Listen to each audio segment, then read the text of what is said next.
Good afternoon, everybody. How are you? So many bright, shining faces. Thank you so much for coming out today. My name is Jarett Wieselman. I work for BuzzFeed. I have moderated a lot of SAG panels over the years. I have never seen the kind of enthusiasm in this room, backstage, that I have before today, and there's very good reason for that. We're not only celebrating one of the year's best television programs, but with 4 of the best actors working today. Yep. So, without any further ado, please give a very warm welcome to Emmy winner John Travolta.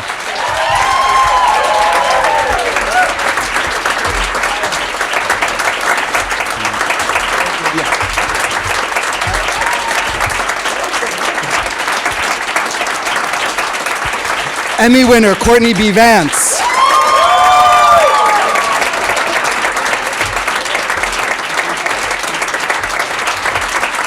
Emmy winner Sarah Paulson. And last but not least, Oscar winner Cuba Gooding Jr.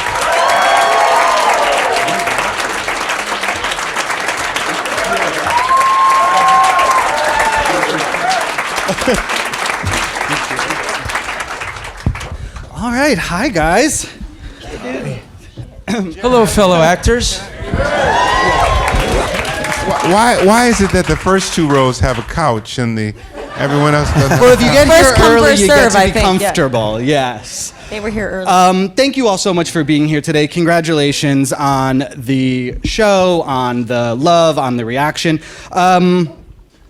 Cuba, I want to start with you. Why are we starting with Cuba? Why do we start with Cuba? Cuba, I mean, why? I told you, John. I'm already at the back of the bus, man. mean, Leave me alone. Everything about character's Cuba. name, it's the people versus O.J. Simpson. Cuba. I felt it was Whatever. only appropriate. Cuba. Only losing Emmy up here. Why are you asking me anything? No, I'm kidding. I'm not kidding. Yeah! No shit! We all know that Oscar trumps Emmy. We know.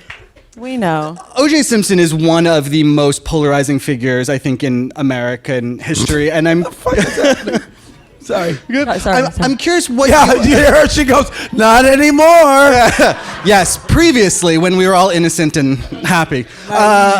What was your reaction when the opportunity to play this role first came to you? What do you remember about the idea of tackling this man? Well, when I guess I'm at 30 years of doing this now, right? So at the beginning of my career, I got a lot of success quickly and found myself, I mean, if you think about the first film I was in, Boys in the Hood, I had to, thank you very much. I had sides given to me and I had to go meet with a casting director and I had to become Trey and then come back for the screen test. I never looked at the script. I didn't care what the movie was about. I just wanted to get the job. I got the job and then it became something that kind of struck the zeitgeist of society. And it was this important film. I was just trying to get a job. But then I went on to, as your star rises and you do more films, people ask you, well, what do you want to do? What role do you want to play?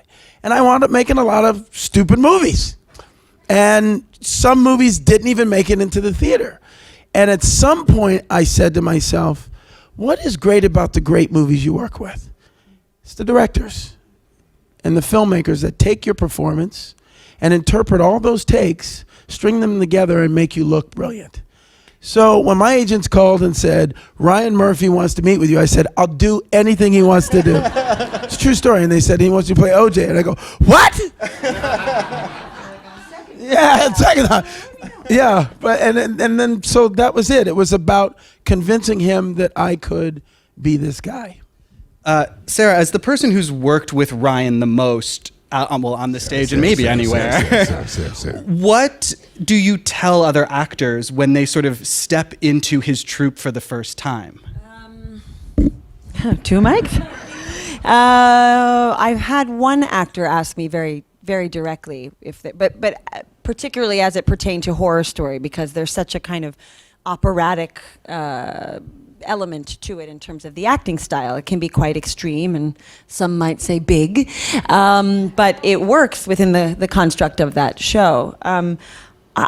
I don't think many people need much of an introduction to it because Ryan, as John and I were talking about earlier, is the most collaborative storyteller I've ever worked with, and so I haven't. Once you work with him, you want to buy a condo in his next land. to his house. Yeah, exactly. I can promise you that. Yeah, I think as long as you're game, you will not fail there because he provides a very, very wide, cushy net for you to fall. He protects you.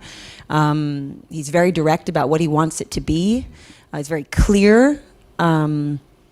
So it's a very safe place to work, which you, John and I were also talking Rarefied, about. too. And that in and of itself is rare. You feel very free to jump sort of far and wide. And that's hard to do sometimes when you're not sure what the landscape looks like. And he makes all of that very, very clear, and you feel very He very trusts support. you. He does. And before you even trust yourself. I mean, when I first started working with him, I didn't know what was happening, and it was a new experience for me, and it sort of changed the way. And it's always surprising when you find yourself on a new set, and you thought that this was the new normal in terms of the way people work, and you realize it's not, and it's a bit of a wake-up call.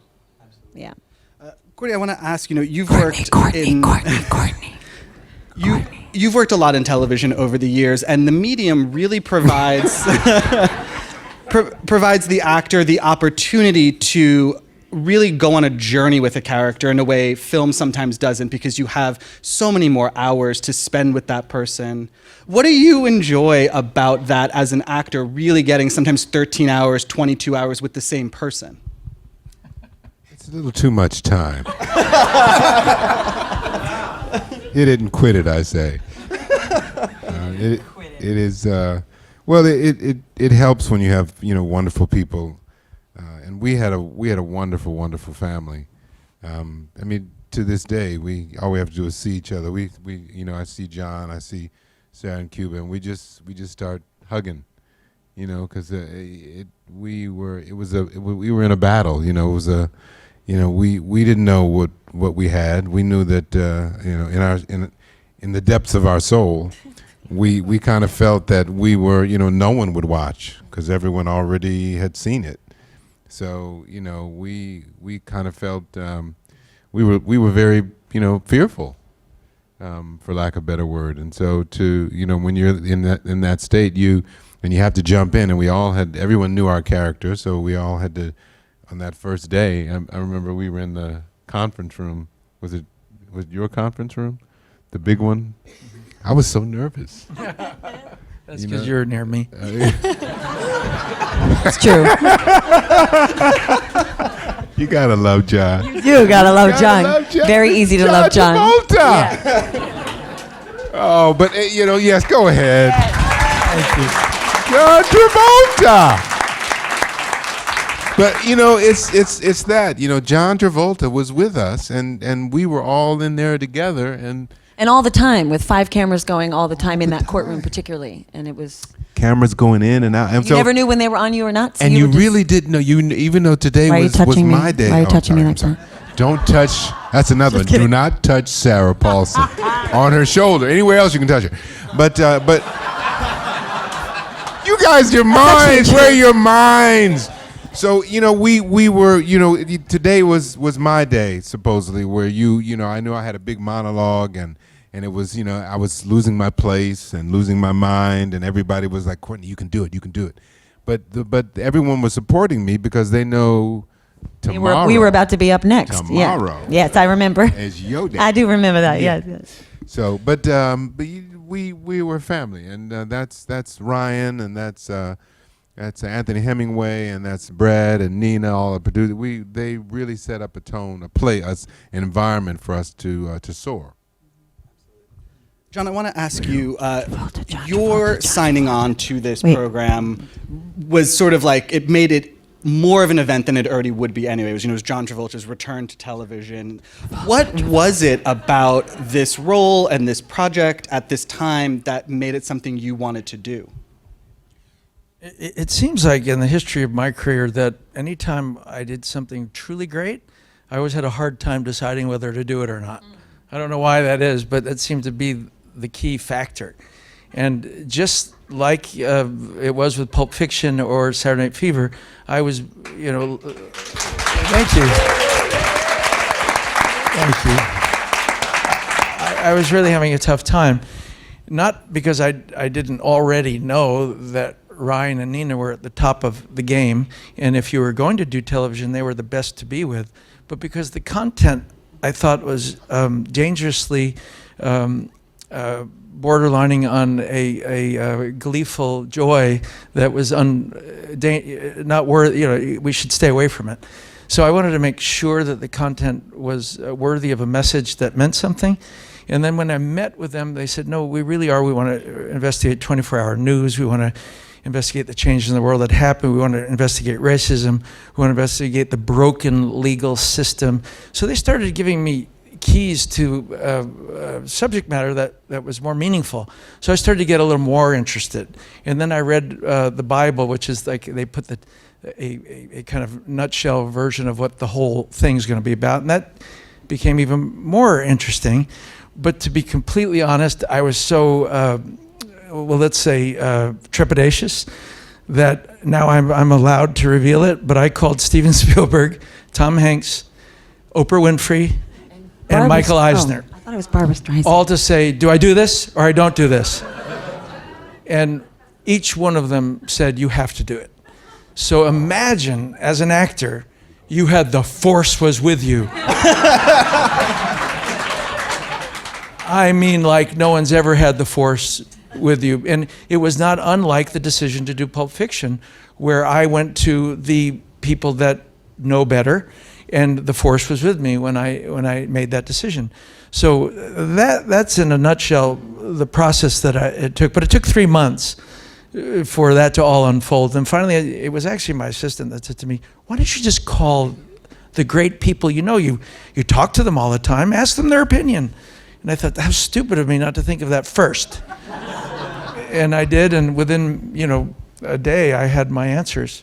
So. One more reason to be thankful for those 4 people now. Yes, absolutely. I want to ask each of you, and John, I will start with you. All 4 of these characters really function at an incredibly high degree of intensity throughout the entire run of the series. I mean, there's so much on the line from them from the minute the show starts. So, I mean, John, for you, what was the key for you into getting into character of Robert Shapiro every day? When you come onto set, do you have a process where you sort of start to inhabit a character?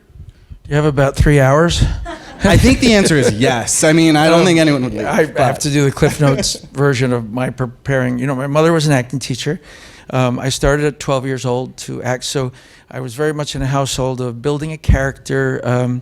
Acting is believing, acting is pretending, and there was all these kinds of things, and I had very protective people over me about who to not listen to, who is the correct source for acting, and to eliminate things that were not workable for you, but only usurp the actual items that help you do your job the way you want to. So at the end of the day, you evolve into your own technique of acting, and I believe everybody does. They find their own way after they've collected things that are not correct or things that are, and I know all of us have run into that, and I could give 100 examples, but that is a fact.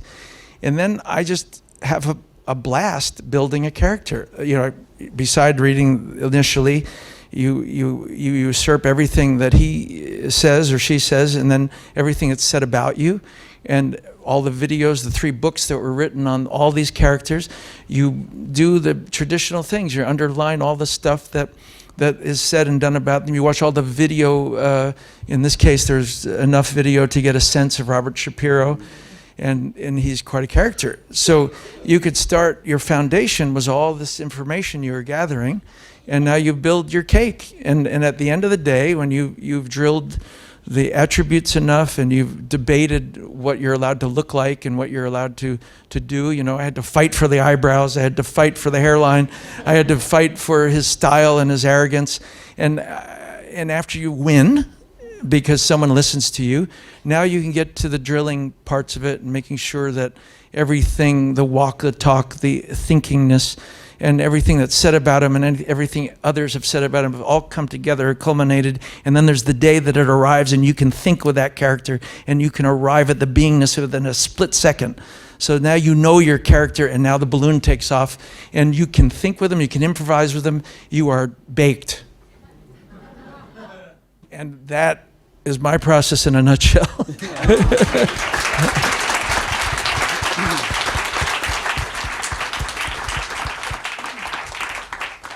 Courtney, what about you? What did you? I didn't look at nothing. I knew that He didn't. joke was coming. I knew it was coming too. I was gonna do Yeah. it if I was next. You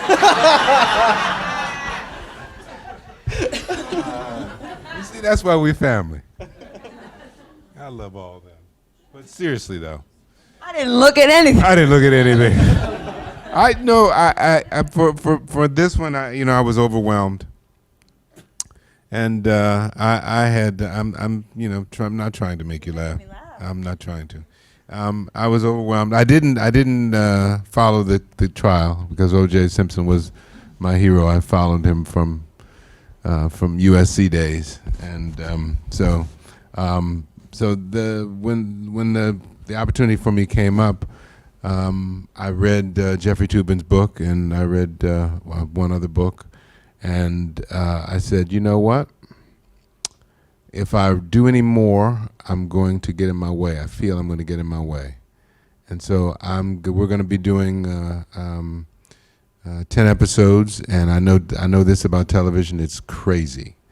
I didn't know the idea about the cameras, about 5 cameras, at the zooming in, and I didn't know that. But I did know that the schedule is absolutely mad.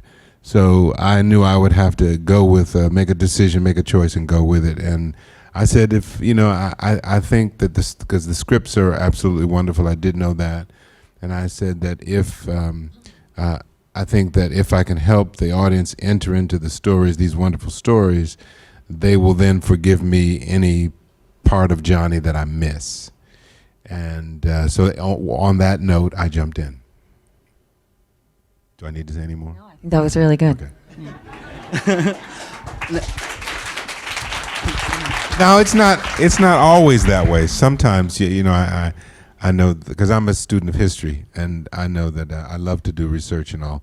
But on this one, I said no, because I knew that I was already overwhelmed by him, and he has a very, very, very, very, very large life. Don't you think Was that sometimes? not enough clapping? Is that why you kept talking? No, but sometimes I think that's the very thing that makes it. See how we roll? This is how we roll. This is family here. So you And don't get mad an at interesting family. tidbit that Sarah and I could not look at each other without laughing. Continue. Have you ever been on stage with just that other human being that you just know their humor and they thought it know was your just you and humor, I. and you don't get through It wasn't just you and a I. play without Why are you ruining winking? and asking people should get their money back, Because I've certainly been there, but we are so dangerous together. And we were laughing at each other's characters because they were so, somewhat ridiculous. And we were laughing at each other. So I think that's an interesting side note that this does happen, whether it's on stage or on film, that we had to literally avoid each other's eye contact. Was that going on behind my back? When Well, was I had it with you speaking, too. or- I feel like I've got the common denominators that I've got bad concentration. bad. Is what it is. You were I was bad. bad. You were yeah. very bad. Well, you may. Yeah, it was problematical for me a little bit. What was going on with you? I don't It's know. your turn anyway.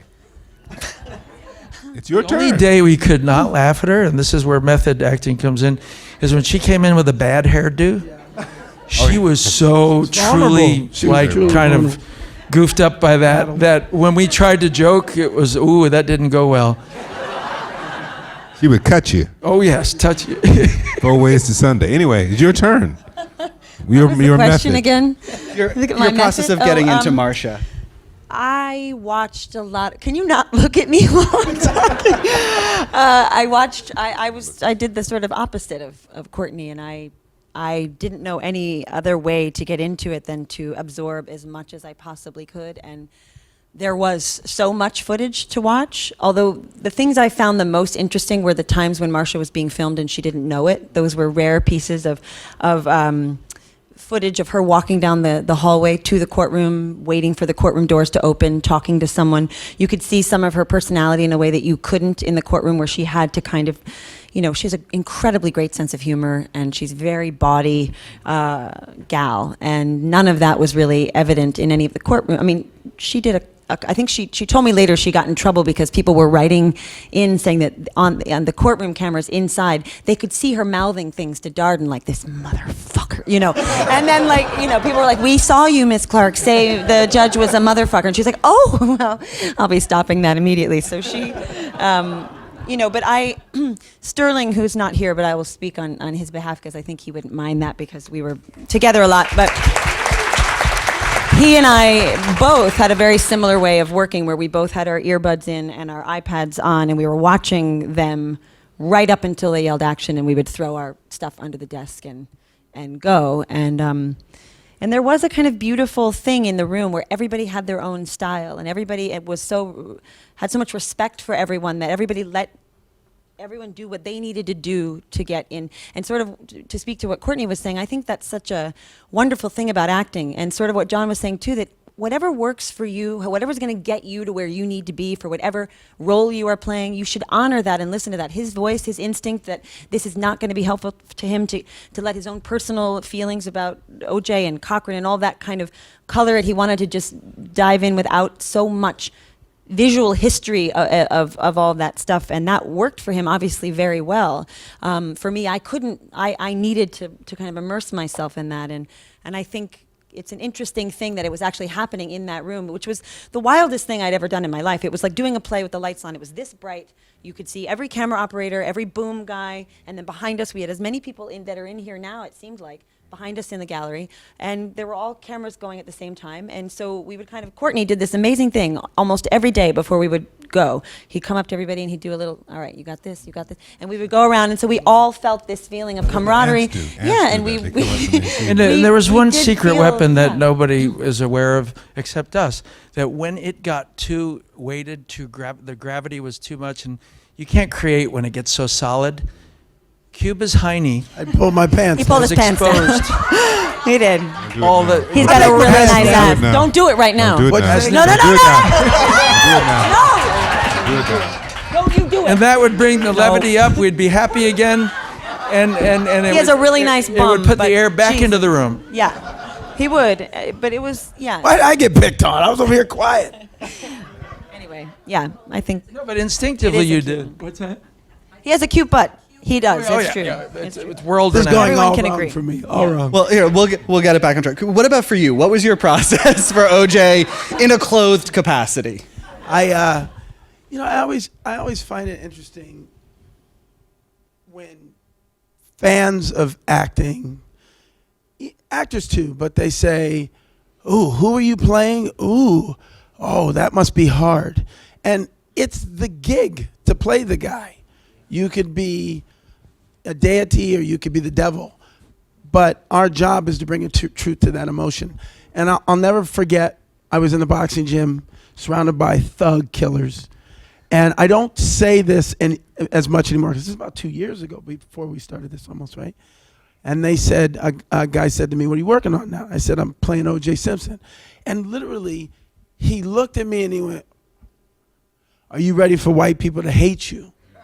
And I thought that was interesting. And I said, "Yeah, right?" He goes, "No, man. I mean, because, you know, Men of Honor, all these roles, now you playing that guy, right?" And I thought, yeah, well, if it's done right, then they will be moved by the performance, is what I thought. Of course, I didn't say anything to him, but I thought to myself, that really is the gig. You know, this is another one of those roles where people judge it before they see it.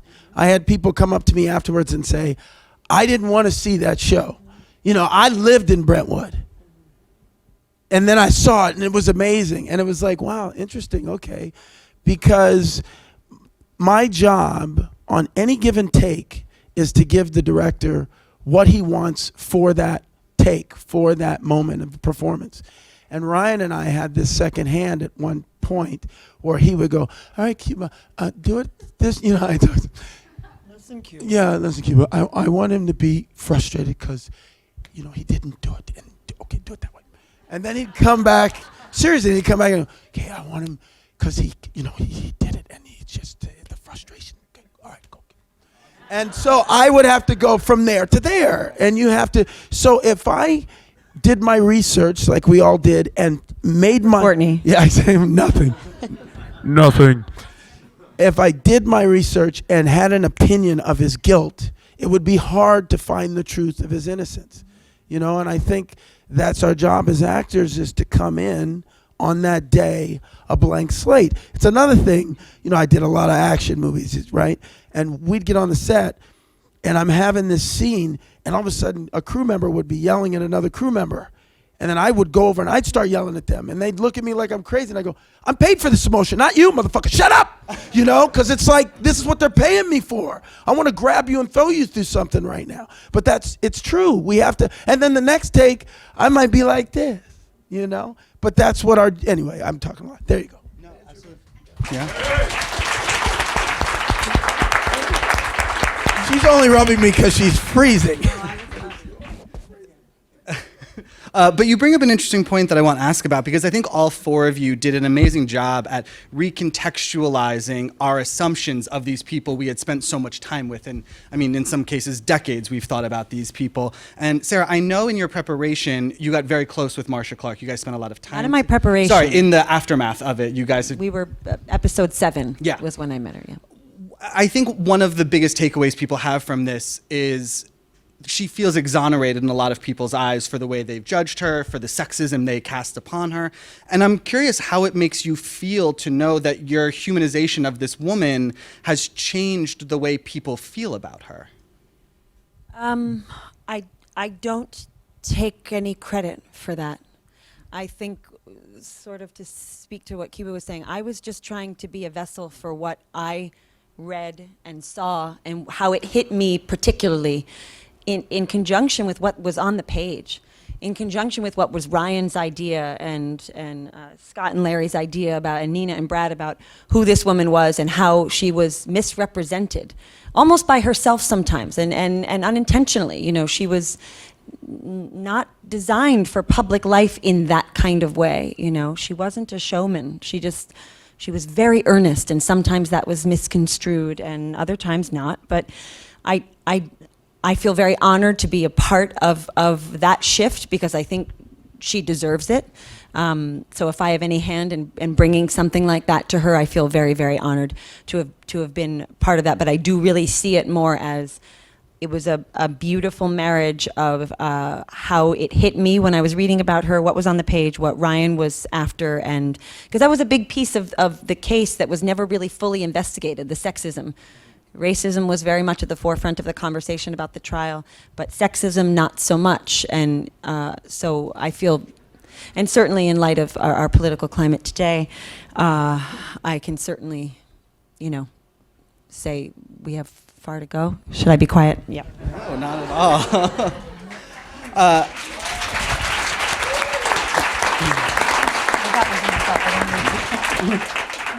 John, I'm curious, you know, you guys talk about you found ways to make the experience light for you and fun in the moments, but it is a lot of sort of heavy emotion and a lot of stress that's happening for these characters. For you, what was the hardest part of playing Robert Shapiro? I didn't really find it hard to play him because he was so entertaining as a character. I mean, he was kind of fun to play. So I found it more difficult to watch their pain than Robert's pain, because he was a very, you know, unique. I don't know if we've ever seen him on screen before. He was really a new territory of character, but he was such a showman, and so had such altitude, and often false altitude, but had to be, you know, kind of laced in it was a vulnerability. And it was in the quintessential scene that was actually not used was when he was hissed by the members of in a temple honing the Torah, and he clutches it because he realizes the moment that he would fear the worst, which is his own group objecting when they were the people that loved him the most, admired him the most for his success, for his finances, for everything, and now they've turned on him. That was a moment that to me, was the heart of Robert Shapiro. And if you, even without seeing that scene, imagine what it gives you a through line for the rest of the character. You know, you can hold whatever altitude you want, but then when your people turn on you, you know, it's in that hilarious scene too, when at the parking lot, you know, when and he's your people versus my people. I mean, it was so incredibly complex, the whole and human, this whole thing, and that's the most proud I am of it. But getting back to your question, it wasn't difficult. It was actually a joy to play him, and I hope that doesn't reflect on my personal feelings. It's just that sometimes characters are more fun to play than others, and he was interesting and fun to play. Absolutely. You know, it gave me something to do. Yeah. You know, he was stylish and theatrical and all the things I grew. The funny thing is, I grew up with people like Shapiro because I was in a theatrical environment my whole life. Arlene Francis and, you know, all these old timers that were overplayed in life. You know, they were overacting in life. So as a little boy, I was noticing all this extended behavior, you know, that wasn't real to me at all, but very entertaining. So at the end of the day, I was watching a bunch of affected people doing an acting style in the day that was acceptable, that I was absorbing and thinking, well, I'll never have any use for that. Because I want to be, you know, Monty Clift and Brando and Dean, and I want realness. And then suddenly this character comes, it's demanding me to be everything I grew up with. And I'm thinking, oh my God, now I get to use this. And that's really, you know, why it was joyous, because you have surprises in your back pocket, you know. Primary colors, you know, nobody knew I had Clinton in the back pocket. Nobody knew I had Edna Turnbuck and Hairspray, this Baltimore woman, in my back pocket. So Oh yes, we did. Every one of us as actors have these surprises. Well, who the hell would have known that Robert Shapiro would have been one of my surprises? You know, and it's a wonderful joy for you to be asked to do something that you know very well. You know, it's exciting. Nicely said. Courtney, when John talks about showmanship, I think Johnny is a character who really understood the importance of showmanship. And I'm curious for you, you know, we do have him in the courtroom, which is where the world was very familiar with him, but we get a lot of wonderful interior moments with his kids, with his wife. What were sort of the things that you clung to in the script to sort of make him more than just the man in the courtroom? Well, that's the operative word, is script. The scripts were so wonderful. And we didn't really have to do, we just had to kind of be, because they did, if the old adage, if it's not on the page. And it was definitely on the page in this one. We were, and for me, you know, it was the wig. I didn't really think For all of us, it was the wig, Courtney. It was the wig, baby. The eyebrows. I put that, what'd you say? And the eyebrows. And the eyebrows. I sat down and I didn't think I looked like him. And then I put that wig on. Guess what? Yeah. It wasn't until I put the wig on. I really didn't, in my mind, I didn't see myself as him. So I had to, it took me all the way till I got in the chair. And then when I got in the chair and I saw the wig, I said, oh, wow. Okay, well, I'm all right. I'm gonna be all right. You know, because you know, in your mind, you go, I'm not enough, because these people are big, right? So important. I mean, go ahead. Yeah. No, I love it. I think because we're all actors, it's so I could cry right now thinking of how many times I've had to fight for attributes that were my hooks for the character. And I was fought on them tooth and nail, and to the point where you're into apathy over fighting for, you know, what will make this character work for you. And it could be a little thing like the wig or eyebrows or the walk or the placement in your voice. But it's your thing. It's your what stabilizes you for that character. And only the great directors know that intrinsically, and they allow you to do that. But I always encourage you to fight for what you know will make that character work. I'll just give you specifics so you can think with it. In Pulp Fiction, I had to fight for that goofy haircut. That thing and that earring and the way he walked and I was playing the heroine and nobody was quite grasping why I was talking so slow and why I was thinking the way I was. But it was those things I fought for that made it take off. When I did Edna Turner in Turnback in Hairspray, they didn't want me to look like a woman. They wanted me to look like a refrigerator with a thing, and they didn't want me to use a Baltimore accent. I said, I'm sorry, I can't do this role if I can't look like a woman and speak like a Baltimore woman, a person. And it was two of the hooks that made that character so delightful. So fight for the things that you know work for your character, and don't let mediocrity interfere, because I can assure you it will bring you to mediocrity. But if you know with that if you get excited about an attribute, I don't care what it is, go for it. Let it lead your way, just.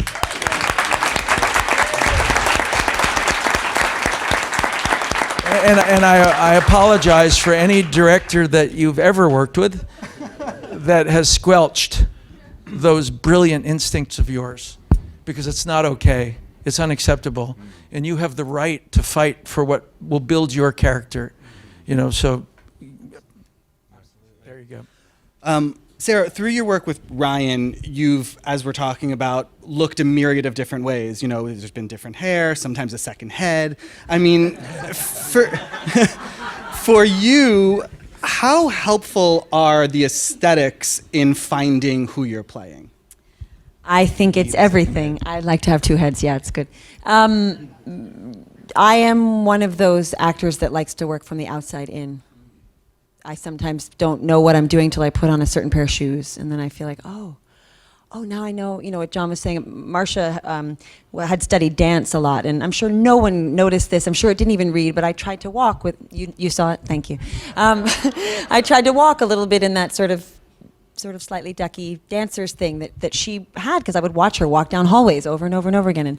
And again, to what you're saying, nobody would have, I don't think Ryan would have noticed, or Anthony would have, or John Singleton would have, would have noticed that I was doing it and told me to stop. But that would be a kind of thing that for me, it just helped me kind of drop into something and helped me physically to, same thing with her voice, which is a little bit lower than mine because she was such a big smoker. And those kinds of things are very, very helpful. And working with someone like Ryan, I never have to fight for this kind of thing, ever. And it makes it really hard when you go to a new set and you sort of expect automatically that there's going to be some kind of collaborative experience or a welcoming of that way of working. And 9 times out of 10, I find that it is not only are they not interested, they don't have time, and they wish you'd stop with your actory thing that you need, and you're sort of going, but you hired me, right? So if you want me, it's that great Martha Graham to Agnes DeMille letter of like, there's only one of you. And if you block your own channels, you got to keep them open, because what comes out of you is yours and yours alone. And it's what separates you from you and you from you, and not, it's unique, and you have to hold on to those things. And if these little moments, physical things, make you sort of drop into something, you got to be able to have them. And it's hard to fight for them when you don't have an advocate on your side that's in charge of everything. It's really hard to, it's really hard to like walk into a room the first time you're on a set and make a suggestion to a director on a show that's been running for 10 years, and you're like, I'd like to walk with a limp, and someone's like, you want to what? No. And then, but meanwhile, it's how you auditioned, or it's how you were thinking about it. And the other way to do it is to sneak it in. You can sneak it in too. Yeah. I'm a big supporter of. What are you walking with that limp for? I've been doing it the whole time. Yeah, exactly. But I do think it's important. It's important to do and to stand up for yourself in that way, even though sometimes I think I've experienced it lately where I've been in this cocoon of working in this place, and then I find myself on a new set and I feel nervous to make a suggestion about something I was thinking of. And every time I haven't done it, I watch the thing and I go, God damn it. Why didn't I fight for myself? Because it's what John's saying. It only would have made me feel more confident, which only would have made my work better. And it will land somewhere in the middle if I don't fight for it. But it's really, really hard to do, but you absolutely have to. So for me, sometimes it's the external that helps me. I too didn't feel like Marshall Clark. Did you know that was until I had the mole and the under eye circles and the wig was very helpful. But and those suits and the shoes and the pantyhose and So the when you're I'll forced stop. to do mediocrity, you just then have to get clever and sneak it in. But the genius directors and artists will allow you to be your best, and you'll soar, but you can't be guaranteed of that, unfortunately. Yeah. And you know, I mean, we're all professionals. I mean, anyone in this room, I'll put money on, can give a professional performance. But that's not what we're here for. We want to do beyond that. We want to give in abundance. You want to live. You want to live. You want to be living in the thing that you're doing. And it's hard to do when they take away your behavior, your way of behaving like a person. It's just hard. That's the fun, really, of it Yeah. all. And it's also what you respond to the most as an audience member, I think, is when you see people behaving in ways that you recognize in your own self. It just... We took some questions from the audience that I'm going to turn to, and the first one is for you, John. And we got this in a couple of different ways, but all of the questions sort of spoke to the idea of career longevity. For you, what do you feel has been sort of the key to having longevity in your career? One of the things was just what I mentioned, fighting for what you know is going to be the thing that will deliver your best performance. That's for sure. And also, every time you do something that you don't think is ideal, it chips away at your integrity. So for the most part, if you can make choices that at least some aspect, whether it fails or succeeds, is not as important as did you do it from an honorable point of view in your soul. You can do a little superficial comedy, but if you thought it was really funny and would make people happy, that's enough integrity to do it.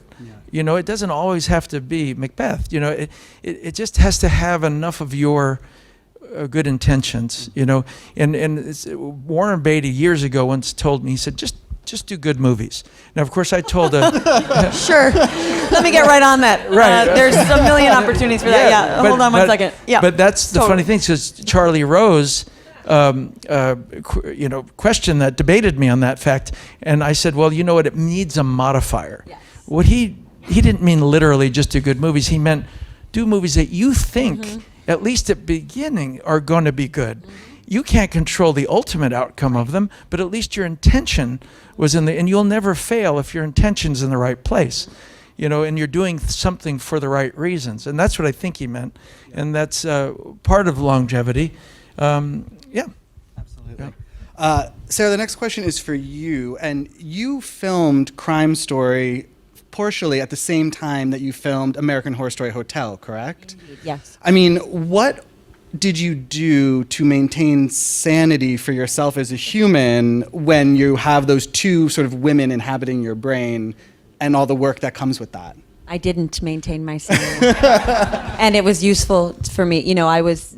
Because the shows were both shooting on the same lot in different... What is your problem? What do you want? What do you want? What is it? What's the matter? You okay? Okay. Attention to him. I think, one of us, we were shooting on stage 10, and then Horror Story was on stage 16, which definitely helped. But sometimes, I would have 8 hours between doing one and the other because they were separate productions, so no one was really being mindful of the turnaround time. So I actually at first thought this is really hard, and it was sort of enraging, and then I felt like, you know what? Marcia wasn't getting any sleep. Marcia was absolutely at her wit's end, and maybe, this would be helpful for me to just let this be the reality, because at the same time, look, had I been dissatisfied in terms of not being engaged fully on either thing, that it wasn't really exciting to me, I went to bed literally on my knees with gratitude that I was getting to, at 41 years old, getting to play a part of a complicated woman who was not just like, didn't just have a crush on a boy, or, and was just, this was like somebody who really had some investment in her life and the lives of Nicole Brown and Ron, and she was trying so much to do right, and she was complicated and imperfect and human. And these roles do not come around very often. And I thought, and I get to play this part on Horror Story that I've never played before with this complete, debased, just junkie freak. And I loved it so much. And but there was a way in which I could sort of let that just fly and put my focus predominantly on Marcia, and my physical exhaustion only helped. It was Courtney though who would come up to me sometimes and just go, you got to take a break. This is going to be, because some of those closing arguments, those courtroom things, they were long, they were involved. Some of them were directly lifted from things that actually happened. So, you know, there was a responsibility there. So that was in despair, hard. use it. In despair, use it. If you've got to pee, use it. I always say that too. You know, you're like, I really got to pee. It's use it. Use it. Because it does, I mean, it's a funny thing, but it does create a certain kind of, you know, if you can't think of anything else you want in the moment, you might as well say, boy, I'd like to sit down and void, you know what I mean? So it's like, it helps. It helps to have something going on. Crazy. Absolutely. Did you say I was crazy? Okay. Our last question of the You panel love- is for everyone, and Oh. Cuba, I'm going to start with you, Cuba. What do you know now that you wish you knew at the start of your career? Oh, I think it was probably. It is on. I think that. Wow, you know, in this business, you have to think you're the best because you're going to hear no, no, no all the time, and you have to trust, like John and everyone up here said, your instincts, and when you show your talent that you have, you will gain the trust of people slowly around you, not the first day of filming or the second, but the third, maybe that emotional scene, everybody's like, oh, they have the goods. Now you have the trust from the people around you to be bold, right? And that services your art, and that's a great thing. But when you start to get a lot of success and awards and everything, you do start to think, oh, cool, I'm there. And I wish I would have said, no, you're not, motherfucker. Keep learning. Keep learning. Keep growing, because you're going to be so much better. Really? Because I'm good now, but not good enough. So keep learning. I do. And like my father said to me, he screwed me up. He said, make mistakes now while you're young so it doesn't cost as much. Kiss my ass. I made those mistakes. Now let's go and just make it about the art again. Yeah. And that's where I'm at now. And it's a wonderful, I remember I went to Broadway in 2013 with this play Trip to Bountiful with Cicely Tyson, and to share, thank you, to share the stage with her and to see her appreciate every moment of being in front of an audience every night for 7 months made me go, I don't, what am I doing up here? Because you could see the love in her face every night, and she's 90 something, you know, and that's it. That's what we eventually, if we're lucky, we become, right, as artists. So that's what I'd say. Hang in there, because you ain't seen nothing yet. I love it. Sarah? I thought of like 100 things while Cuba was talking, but then I got really into what Cuba was saying. So I think it's a kind of multi-layered answer, but success doesn't always have to look like you thought it was going to. And if you can let go of, you know, I think as young people, when you're first starting and you have an idea of what it would look like to be successful, what I thought that was, it's not what I feel now. And it doesn't have to do with, you know, how well a movie does or how well, I mean, it's easy to say sitting here now with these people having made this thing that was such a big deal, both, you know, for people to watch and to have been a part of, but it's really about what you know, because at the end of the day, you cannot control the outcome of anything you're working on, unless you're directing it, producing it, whatever. All you can control is the experience you're going to have, what you bring to it, how you show up, how you conduct yourself while you're at work. And that's all you can do. And I think part of it, I had to let go of some control about what I thought I could do. If I would just do this, then I could have this. And so much of it is beyond anything I can possibly dictate. So I think being open to whatever is in front of me and is happening is what I get to do. And I get to do this. I get to make a living as an actor. I can't believe it. You know, it's truly, I pinch myself daily, you know. Where? Where do you pinch? Where? Oh, yeah. But I do think there comes a time where you actually have to say, what does it mean to be successful? What does that mean? What it means for me is that I get to do it. I get to do it, and I think that about auditions. I think that about any opportunity I have to have something in front of me to act. I like to act. I don't care where it is, you know? And that to me is success because it means I'm still engaged with my own passion and my own hunger and my own want. And so.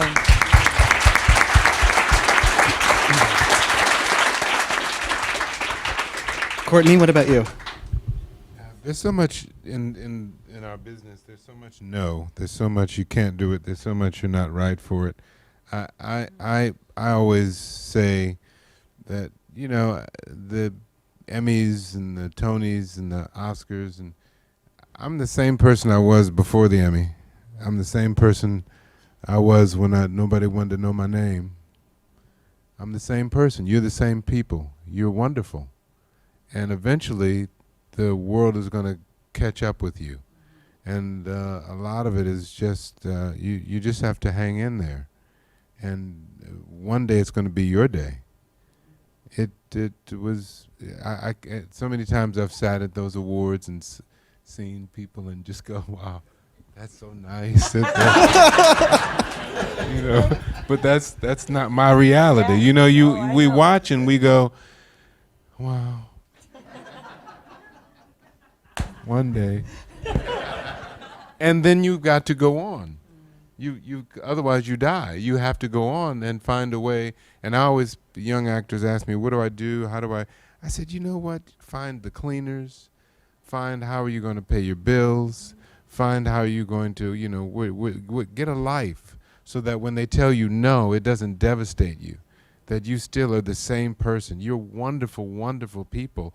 And it's not personal most of the time. And eventually the world will catch up with you, and you're still doing that same wonderful work. Courtney, I just do what I do, and you know, I'm here, Sarah is here, John he's here. Cuba is yeah. Definitely. But I'm done. Okay, excellent.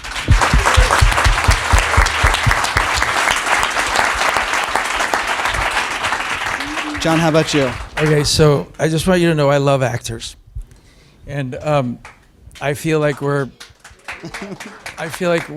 part of a group that we always have to take care of each other, and whether we're on the set or on a play or whatever we're doing, we have to actually kind of take responsibility for each other, and when you do that, the group rises to a new level, and so I have 5 sub pieces of information or advice on that, and I'll try to make them brief. But the first is an actor, a really good actor, texted me the other day and said, I just am beside myself because I have no idea what's happening next. I cannot stand this. You know, I just can't predict my future. And I literally texted him back and said, what part of this business ever told you it was predictable? I said, you clearly chose the most unpredictable business in the universe. So please start thinking with that as that's the normal. We live in an unpredictable business called show business, and start taking a little bit of excitement in its unpredictability. Who knows what's next? If you can. He blew down like I've never seen anyone. He just said, oh my God, I have never looked at that I chose personally to be in something so insecure. So just knowing that there's this built-in, erratic thing, it can help you to realize that. The second thing was, if you are in Vanessa Redgrave said when an actor was complaining about having to do another take or another performance, she said, oh darling, she said, but we get to do it again. That's a 2-show day comment. Yes. That's a 2-show day. We feel get that to so do it again. And if you take that point of view, like, oh, I can't wait to get through this, you'll kill the joy in your creativity. So that was the other piece. And then the one with Marlon Brando, and I say this because this was more of a life lesson than it was an acting lesson, but I'm gonna throw it out there anyway.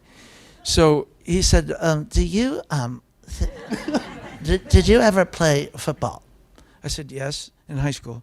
What position did you play? I said, I played quarterback. He said, do you know Joe Montana? I said, I do know Joe Montana. I met him a month ago. And I apparently am his favorite actor. But the oddest thing happened when I met him. He just shook my hand. I said, but when I met you, Marlon, you lifted me up. And Marlon's quite smaller than I am, bigger but smaller. And you lifted me up and you kissed me on the lips. And I said, I expected that if I'm this guy's favorite actor, he'd at least give me a hug. And he said, well, he's a football player. He doesn't have the emotional elasticity that you have or that I have. And then he said, John, don't expect things from people that they can't give you. It was like God had spoken. Brother love, I'm telling you, it changed my life, that one piece of advice. So anyway, those are just, I could think a lot more, but I'll end That with was only one. 3, John. 3? I thought we were going to get 5. Right, you- I mean, can you I got to get have 4? 2 more, because Can I those get were 4? really good. Listen, let me get I 4. would like number 4. No, I got 4 because people ask me all the time, what did you buy when you got famous? Or what's the biggest gift that you got? And it's like, it's this right here. It's sharing the screen with Travolta. It's, well, and you. Lean back. No.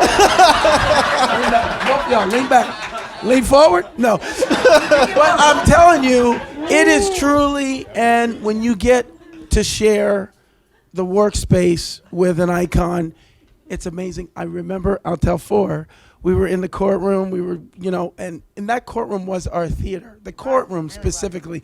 And those poor extras, 200 of them would have to just deal with us dancing and pulling our pants off and everything. Pulling your pants Whatever. Nobody's talking to you, Sarah.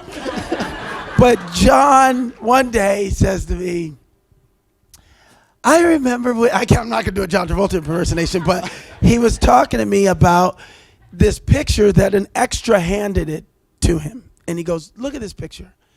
I almost cried when I looked at it because it was Travolta looking so gorgeous in a tuxedo during the time of Staying Alive and Michael Jackson. And they both, and Michael had his big fro. Do you remember the photo? And I said, that's you and Michael. What'd you guys talk about? He goes, oh, well, he offered to write a song for me for my album. And I said, I'd love to do your song for my album. And so 1 week passed, 2 weeks passed, 3 weeks passed, and I go, oh yeah, let me check in with Michael about this song that he offered to give me for my album. And Michael responded to him, oh, sorry, John, I did it for my album. It's Wannabe Started Something. I wrote for him. Am I right?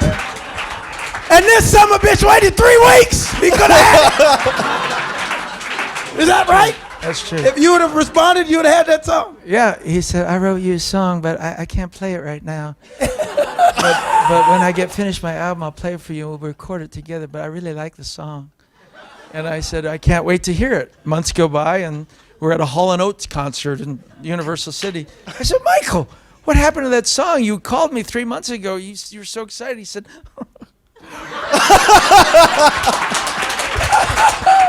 that was You Got Me Starting Something.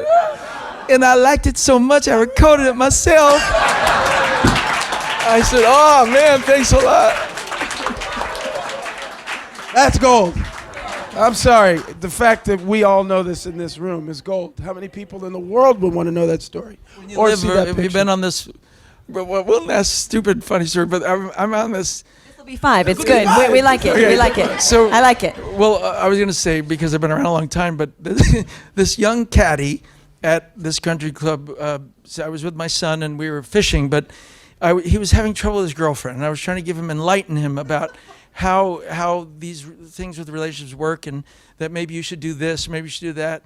And he said, gee, Mr. Travolta, if I've been on this earth as long as you've been on this earth, I would have to listen to that advice too. I said, okay, yeah. Well, anyway, so what you do is, and I go into more advice. He says, you're right, Mr. Travolta, because I've been on this earth as long as you've been on the earth. By the third time I said, okay, I'm old. Okay, I get it. Anyway, when you've been around long enough to live through Michael Jackson and Marlon Brando, you have those stories, is my point. Welcome back, Otter. And welcome back, Otter, that's right. Vinny!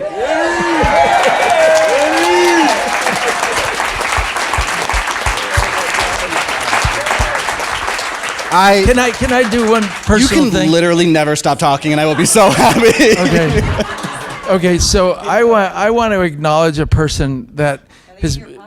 They are about 14 feet from my pocket. There's an actor in this room that has been my best friend. I met him on the film Carrie. He played the school body president, and we met each other and we instantly became best friends. I don't know how to explain it, but it was just one of those things. And he's been working with me, been my dialogue coach for 40 years, and has been my best friend. And I don't know if I could do anything without him. You know, I would just want him to stand up for a second.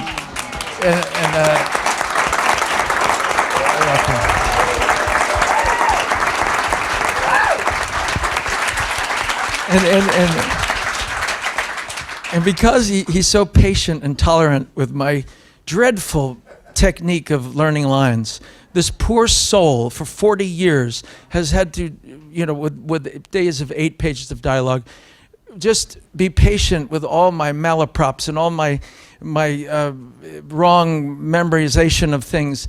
And, you know, 3 hours later, he's still there very patiently waiting for me to get it right.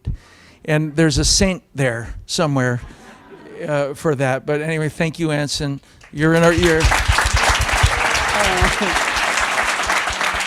And he's also a brilliant actor and a brilliant comedian and a brilliant writer. And you're amongst friends, Anson. You know, I think when you talk about actors lifting one another up, that's what it looks like, and this is what it looks like. And I would like to thank all of you so much for being here today. Thank all of you so much. Thank you to the SAG Foundation, and have a wonderful day.